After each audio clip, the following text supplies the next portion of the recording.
Hello Rebrand gang, and welcome to episode 64 of Rebrand Everything, the graphic design show where I redesign the logo of big or famous companies. In this episode we're going to be redesigning the Nikon logo, so let's get into it.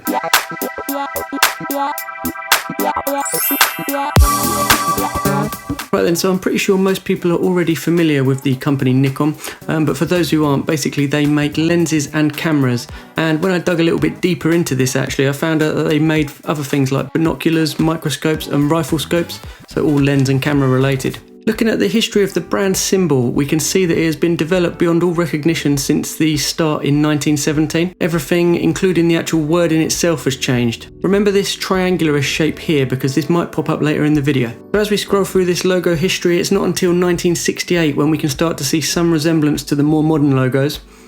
1988 we see this, and then the last logo update was in 2003, which looks like this. They also show some examples of the logo in action, and looking at these examples, it looks as though they have actually changed the proportions of the square to make it rectangular to fit different situations, something that I haven't actually seen when I've looked at kind of their real branding, so that's a little bit weird. Looking at the logo amongst competitors, you can see that it definitely stands out. This is definitely a plus point for Nikon, that they've managed to create a brand mark that really stands out amongst the crowd. So with the background out of the way, let's have a deeper look at what's going on in this logo. We have a yellow square, the word Nikon, and some white gradient style lines. Their website calls these lines sequential rays that represent future possibilities, whilst the yellow symbolises expansion and passion. They then go on to say that the black portrays reliability and quality. On the products themselves, like the actual camera, which is the main thing that people think of when you hear the word Nikon, they actually just use the word mark, often in yellow on a black background, like on the neck straps for the cameras. That's probably where most people actually see it, like when you see like tourists and stuff. They kind of got the neck strap on with that bright yellow Nikon, really stands out on there, but that is just the word mark and not the actual logo inside the square itself. So that's what Nikon are working with at the moment, and in this video I'm going to try taking it in a few different directions and see which one you guys like the best. Since my last upload, which was a few months ago now, YouTube has actually deleted the polls and all the data, everything from the previous videos, and obviously if you watched the videos before you kind of know that the poll was like a major part of it, but yeah, I've lost all the votes and everything, which is really annoying. Sucks, but now the polls have gone, all you need to do is slap your number of your favourite option in the comments below, and I will just manually add them up to find out what the favourite is. So sketching out ideas, I knew immediately that I wanted to completely start fresh with the layout of the logo and explore some different and maybe more stylish fonts. I like the idea of incorporating some of the historical logo elements into the design that would hopefully create something that carries their history instead of just being a completely new logo for the sake of changing it. Their previous logo with the racetrack was one element that I thought would be worth exploring, as well as the triangular shape from their very early designs. Some other things I was thinking about is the inner workings of a camera and a lens, and I started going down the route of looking at diagrams of how cameras work, and I drew some ideas out around that, and I know I shouldn't have, but I actually prejudged this concept and wrote it off early. The reason for this is that I didn't want to focus too much on the technicals. I wanted to take the line that Nikon help you capture a moment in time instead of just producing cameras.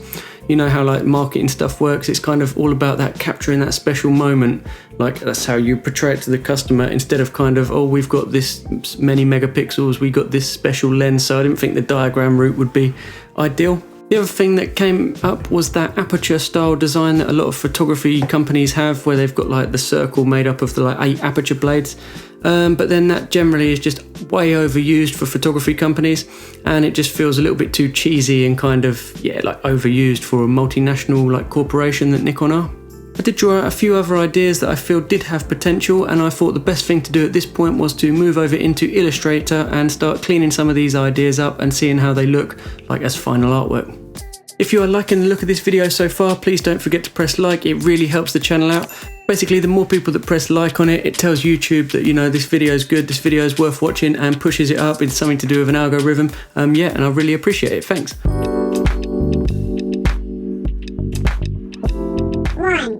So for option 1, I wanted to take what they have now and develop it maybe 1 or 2 steps, nothing too major. Not wanting to reinvent the wheel here, I took the core elements of the current logo and then reworked them into a landscape format to avoid the curse of the square logo. And what I mean by curse of the square logo is when you have a logo that's the exact square, obviously when you scale it up, the width you're scaling up the height as well, always. So in the header of a website, for example, if you're looking at it on desktop, you might have like a long, thin horizontal strip. So if you want that logo to be like noticeable, you obviously have to make it bigger, but by doing that, you're making the whole header bigger. So it just becomes a bit of a pain to work with. So another one of the things about the current logo I'm not keen on is the Arial bold italic text. So I looked at something with cleaner shapes just to give the overall look a polish up. So once I'd got a font that I was happy with and got that all kerned up nicely, I reworked the sequential rays to get rid of the gradient and overall just adjust them to feel a little bit more positive and definite.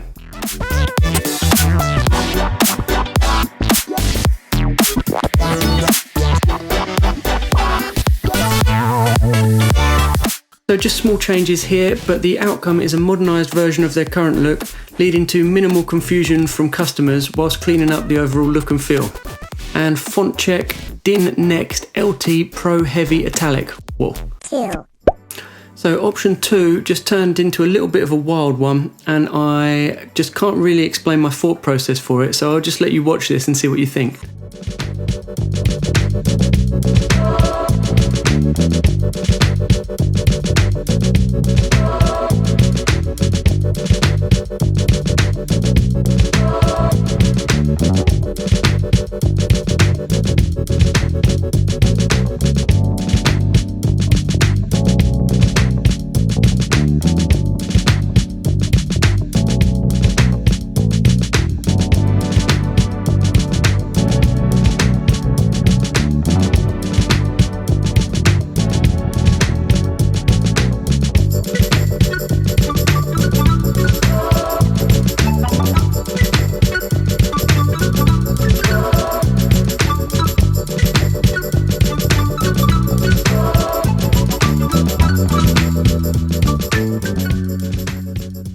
I definitely went off on a wild tangent here. Whilst I don't hate the outcome, I feel like it would be more suited to something like food packaging or something like that. Font check on this one, Commuter Sans Heavy. 3. So I feel like I got my mind back on track for option 3, and I worked up a rough idea that I had at the sketching stage. The idea was basically to have a circle of N shapes, creating something that represented a lens or a camera aperture, you know, like the blade thing I was saying about earlier. But then I obviously didn't want to go too hard, like leading too heavily into the aperture idea, because it would end up looking like every photography logo. So to bend the letters around a circle, the best way of doing this for me was creating a brush. So I laid the ends out just as I wanted them, with equal spacing, with the view of putting them into this circle shape. And then the best way of doing that was to drag that into the brushes palette, select Art Brush, and then apply that to a circle. And just as a side note, that brush trick is actually a really good way of bending your designs to any shape that you want. You don't just have to do it on a circle, obviously.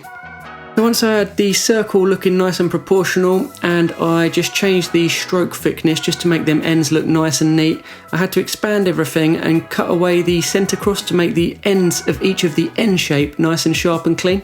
The yellow and black felt a little bit stark for this design, just felt a little bit harsh, so I dirtied the yellow a little bit, and then I changed the black for a very dark blue. And I feel like this just took away some of the harshness and made it feel a little bit like more mature. And I don't think going from black to a dark navy blue kind of loses any of that quality or reliability that they were going for with the black. I feel like that's still a strong enough colour to kind of carry the brand.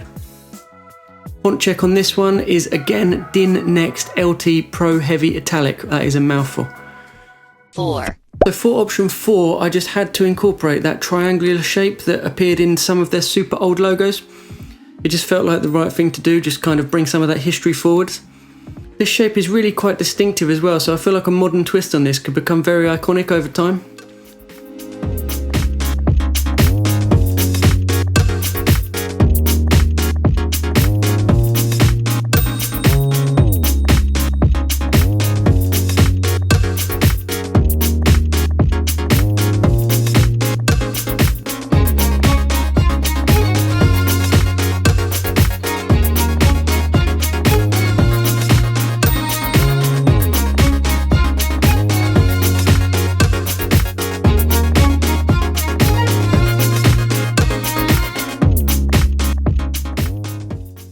Tried a few different formats, all of which were based on the very old logos, but ultimately decided that if I was going to simplify this, I was going to have to take it to like the extreme.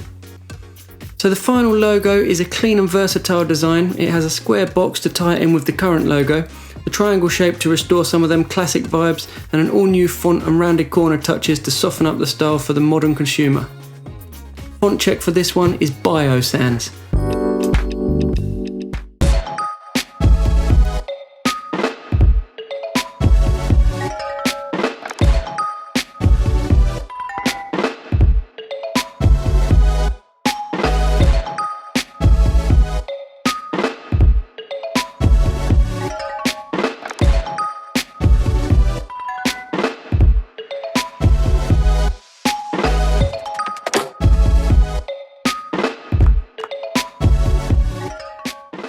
Okay then, so looking at all four of these options, I think if Nikon were really going to update their logo tomorrow and it was up to me to decide which they should use, I think I'd have to say either option 1 or option 4. A big part of my reasoning for this is I feel like they would appeal to a younger audience whilst not being so different that they would alienate the hardcore older Nikon fanatics.